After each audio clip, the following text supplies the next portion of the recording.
Yeah, so Bonner's gone. DeWanna Bonner's gone. Indiana fans, I'm so sorry. This is a horrible video for you. DeWanna Bonner is not coming back, according to Andy Costabile in Front Office Sports.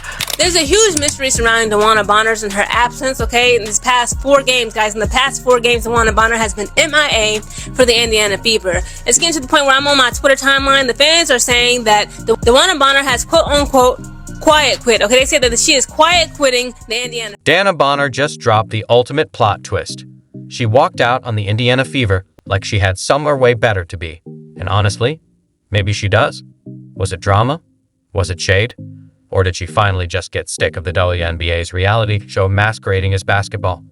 Whatever it was, she left faster than a coach after a tech. This isn't just a walkout. It's a full-on soap opera in sneakers. Stick around. DeWanna Bonner is officially done with the Indiana Fever. Now, DB has been out for the past 6 games for personal reasons, but other than that, the team has been pretty quiet on what exactly is going on, and there's been so much speculation around her absence. But the whole thing was just kind of bizarre, and a lot of Fever fans were speculating that we're not going to see her back. And just today, it was announced that she has no intentions on returning to the Indiana Fever, and her preferred destinations are either Atlanta or the Phoenix Mercury. It's also been reported that the main reason that she wanted to leave is because things felt off from the beginning, and she thought that somewhere between DeWanna Bonner's latest tunnel fit and another quiet stat line, she decided she was done. Not done improving or dominating, just done, period. The Fever didn't even get a heads up. 1 minute she's on the bench with a face that says, "Don't talk to me." The next she's gone. She ghosted that roster like a bad Hinge date, leaving Indiana more confused than ever. In another non-shocking turn of events, it's being reported that DeWanna Bonner no longer wants to be with Indiana Fever. I was shocked in the first place that she went there, to be honest, based on the harassment that her and her wife received last year from the Fever fans. So this is not shocking to me. This article, it says that her potential landing spots could be Phoenix or the Dream. You guys know I got Dream season tickets, so I'm biased. Come to ATL. He started the season off starting with the Fever and then was promptly benched, and Lexi started in the starting position, so this is all speculation. I don't know, right? Let's not act like this was about self-care or burnout. This wasn't some soul-searching trip to Bali. It was pure ego. If she couldn't start, she was taking her ball and going home. Heaven forbid a veteran actually earn her minutes. Dana wasn't trying to compete. She wanted a free pass. And when the Fever handed her a spot on the bench instead of the starting 5, she didn't just pout. She blew it all up. DeWanna Bonner news would come out while I'm out. But I can't say that it caught me by surprise, because it certainly didn't. Now, in the grand scheme of things, it's surprising.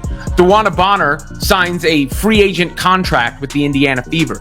And after a handful of games, once a Fever exit, apparently. And that is a strange situation, right? Because she was embraced. She had her achievement at the beginning of the season, moving up the scoring ranks. They were referring to her as Mama Bear in training camp. And now all of a sudden that has fallen apart. She was out of the starting lineup, hadn't really produced that much, particularly on the offensive end. Now Indiana's front office is probably still trying to figure out how she managed to file metaphorical divorce papers right there in practice.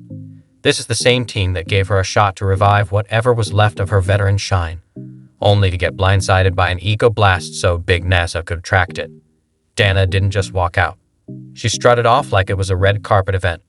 Minus the trophies, minus the applause. Fever fans being very negative towards DB, talking about I never seen someone take so much personal time off, and who takes personal time off? I don't know if you're not family origin. I don't know if you may hate your family, but family comes first over everything. Okay?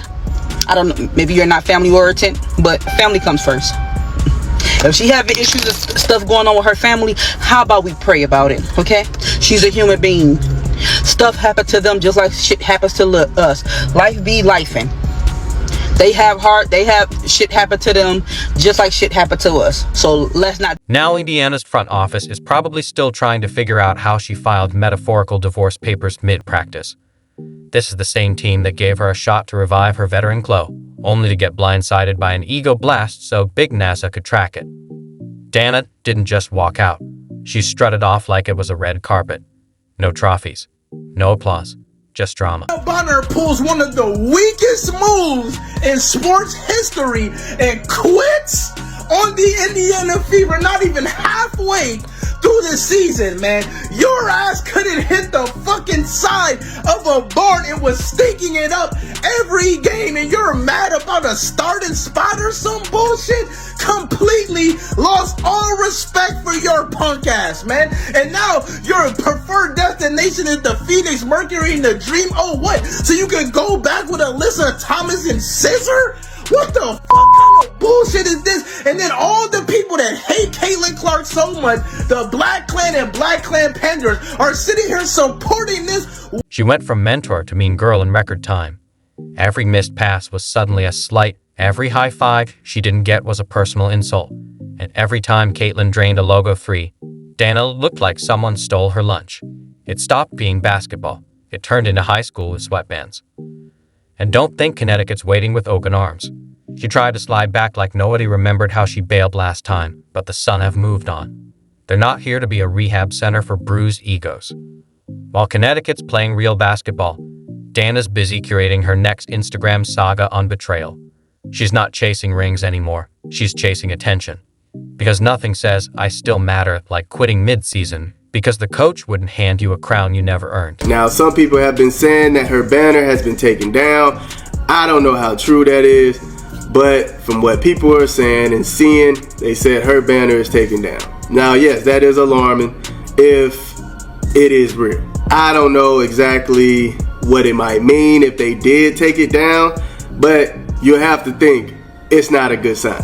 Now, we all remember what Stephanie White ended up saying in the practice when asked about DeWanna Bonner. She was saying, like, you know, there's no timeline, right? No timeline, but they're just making sure that they're staying supportive of her. So I don't know if it's really a team thing, a team issue, the reason why she is missing right now.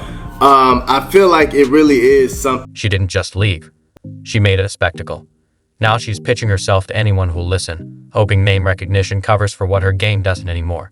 Meanwhile, Caitlin's out there getting hacked every night, dragging the league into the spotlight, while Dana treats it like her own reality show.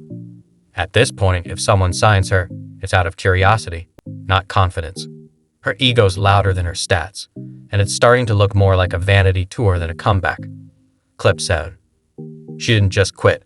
She pieced out mid-story, left Indiana holding the bag, and never looked back. Now she's shopping herself around like the league's still waiting. Truth is, the game's moved on.